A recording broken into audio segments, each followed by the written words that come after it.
And don't be dumping your dead animals either.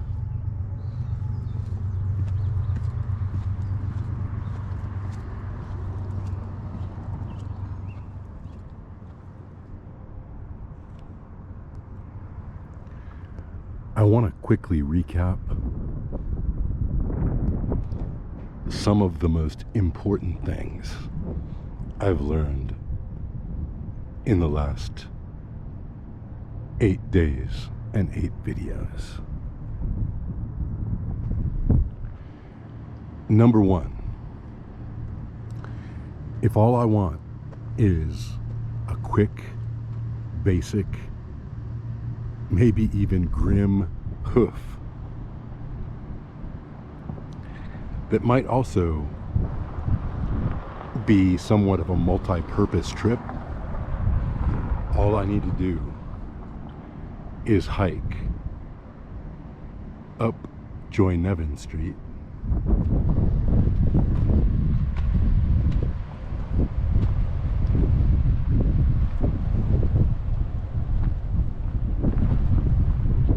to the store and the pretty dead garage and the teepees. There and back, 1.5 miles. Call it good enough. By the way, what I hiked to the store for on this morning's fast obligatory exercise was ceviche, makings for ceviche. And I gotta tell you, it may be the perfect food. It may be the only necessary food. I'll get into it in depth some other time. But listen, there's no cooking involved. The lime juice cooks the fish and flavors the vegetable elements. There's very little cleanup involved. All you need is really a cutting board, a knife, and one bowl. And it's supremely healthy. Anyway, that definitely is, as we say so often, a topic for another show. Let's proceed.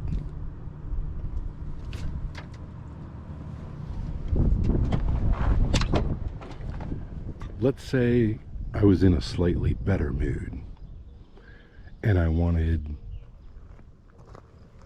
something not multitasky, but a little more focused on walking. Let's say something a little more recreational. We have the discovery that changes everything, and that is the flood wall.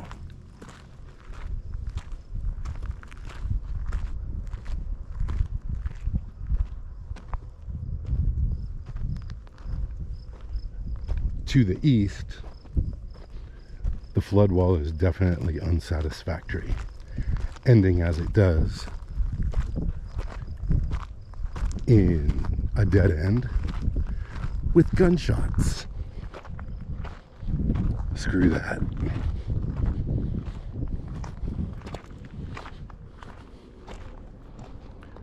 We now know that this flood wall to the west is worth a good long hike.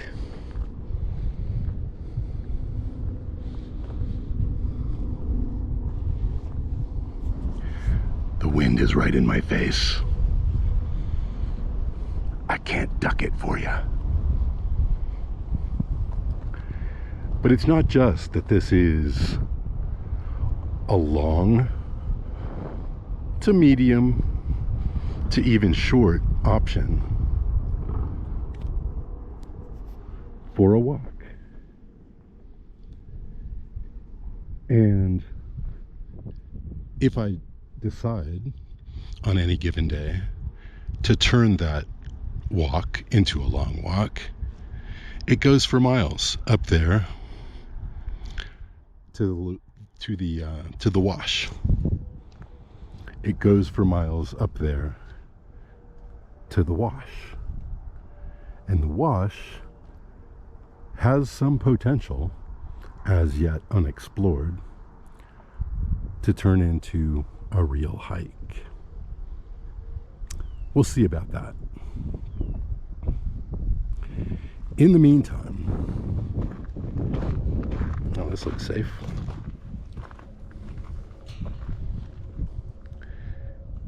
In the meantime, I want one more little piece to this overall puzzle.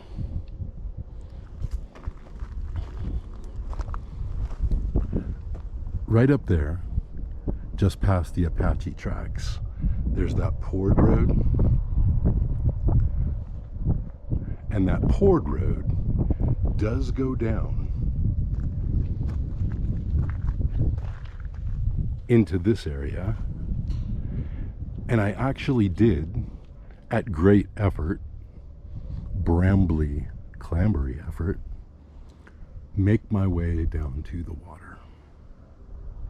But I want a little bit more than that rough road.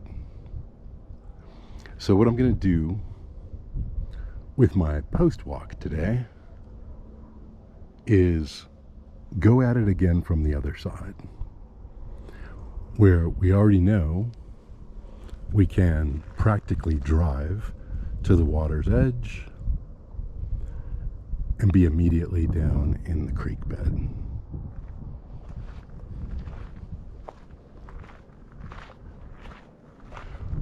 Once we're in the creek bed, the riverbed, this time of year it's hardly a creek, but it is called the Little Colorado River. Once we're down in the riverbed, I'm going to take a little walk up this direction toward these tracks. And in the vicinity of these Apache tracks, I'm going to see if I can't find a way to connect up that poured road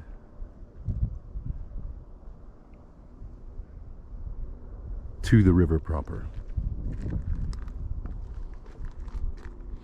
I mean, that job is done,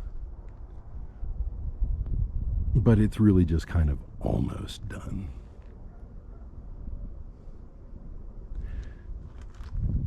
Today, I want to go see if I can try and finish it.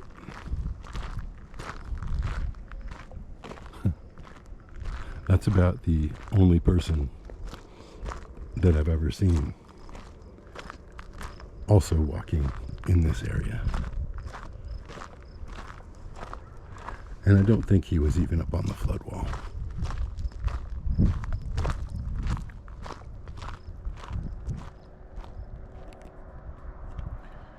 Down in town, they're mostly concerned with preventing you from loitering.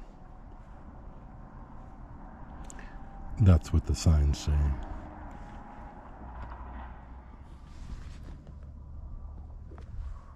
I wonder if the people who post those no loitering signs ever stop to consider why people would want to loiter in public. My guess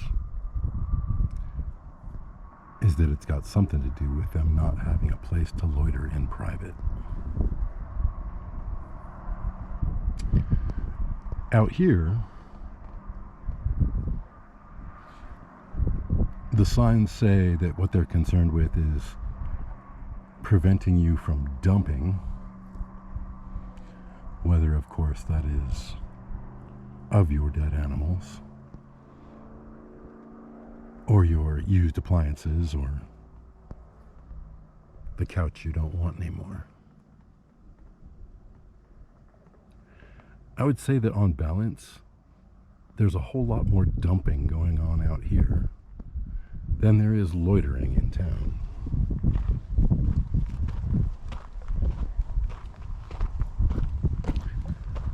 But none of that really needs to concern us right now either.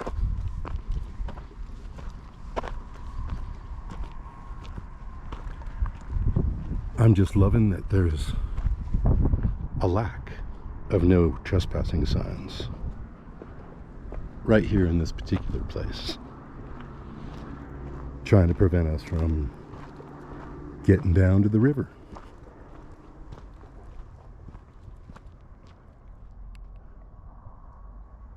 Which we now are. I probably should have been a little bit braver with taking the truck down here. You can see plenty of tracks from people who have done that. But it'll be all right. So there's the 77 bridge.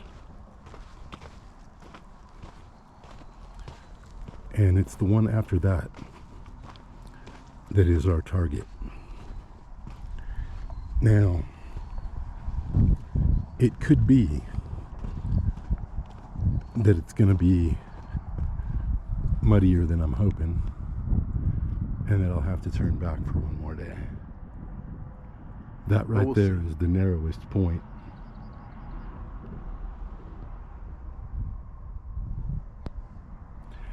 And like a fool, I'm going for it.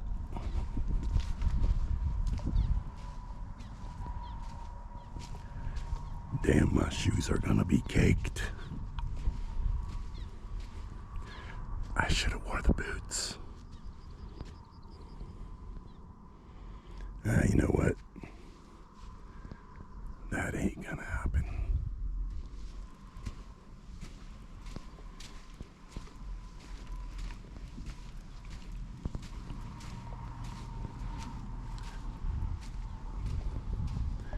If it's that or nothing, then it's tomorrow with the boots.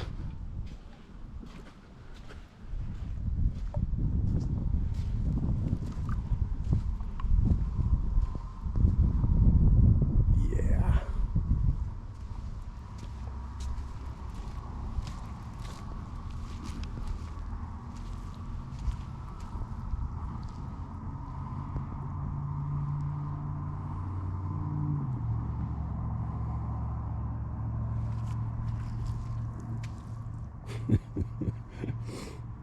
Yes, already I am caked.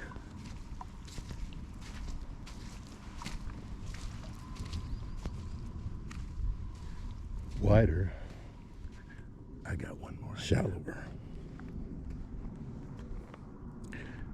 Now, the biggest trick here is going to be not sliding on that slick mud and falling on my ass.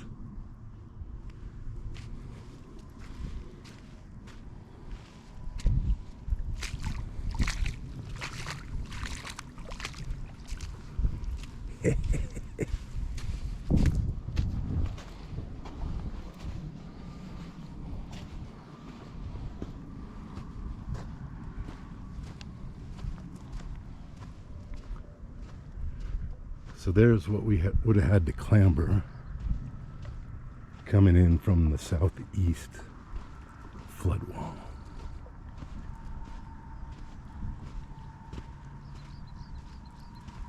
Really, the whole thing to this point is about a workaround for that.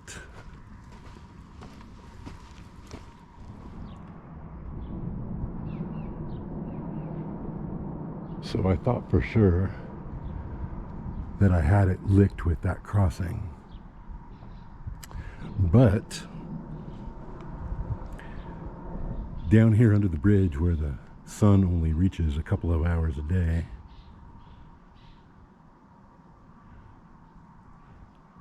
That looks gnarly.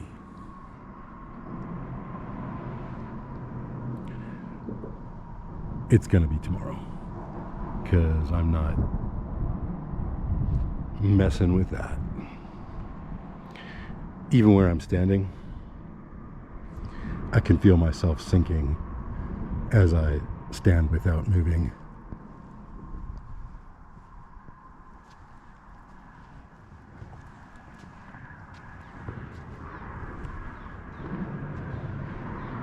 It would be nice and simple if there was an easy way up that bank.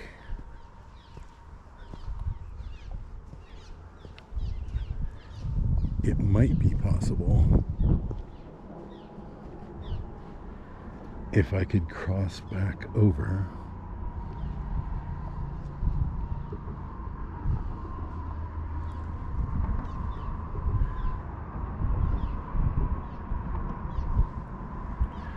Look, it's a good reminder. The reason that flood wall exists is because once upon a time, this was a truly proud river.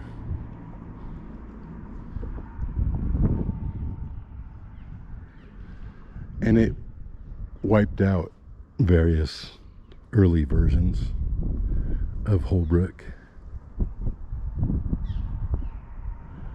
Before that pioneer spirit took it out.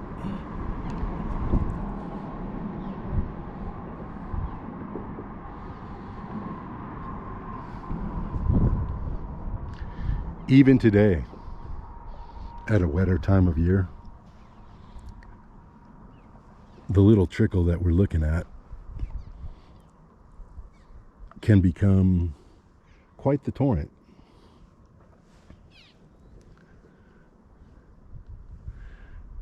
This river starts way up in the mountains, the White Mountains, in that direction, near a little town called Greer, which is a cross-country skiing area.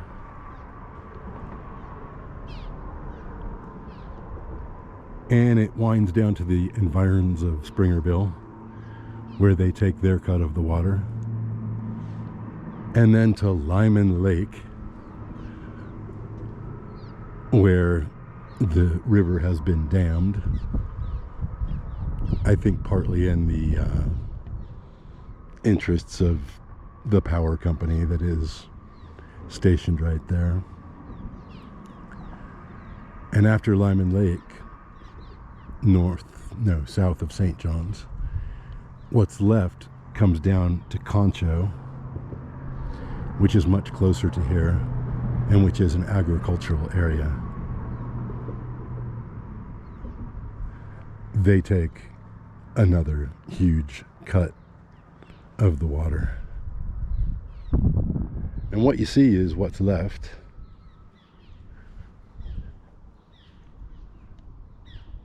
And even at a trickle, this is an impenetrable barrier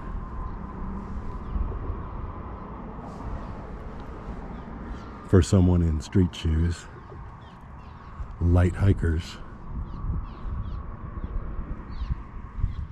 We're gonna figure this out.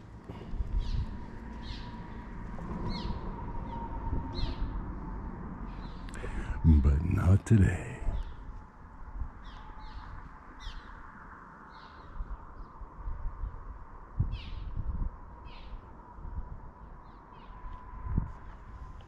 Oh, hey. One more thing. So, after I prudently turned myself around and started back, I started thinking, imprudently, about the possibility of dropping it in 4 low, coming through the gate, riding down what's left of the road to the riverbed, and trying to use the truck to power through that mud field. Now, it's not a terrible idea, but in the end, the calculus is one of worst case scenarios. If I, let's say, come there with the truck, that's fine. It's definitely designed to handle a super highway like this. And parking it down here is a little bit quieter and safer. It's off the main road up there. But as far as actually driving the riverbed, much less the mud field, you know, I'd probably be fine, but the cost of the worst case scenario is what is making me a little smarter. Because let's face it, as unpleasant as cleaning off a pair of boots, even a shin-high pair of pants from that river mud might be, it's a lot less aggravation than calling a tow truck.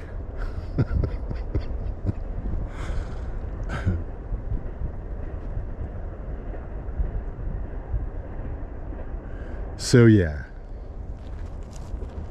I am coming through the gate.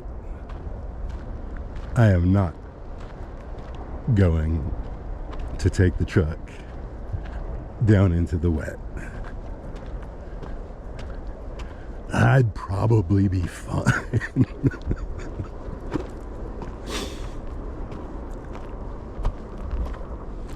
But that's what hiking boots are for.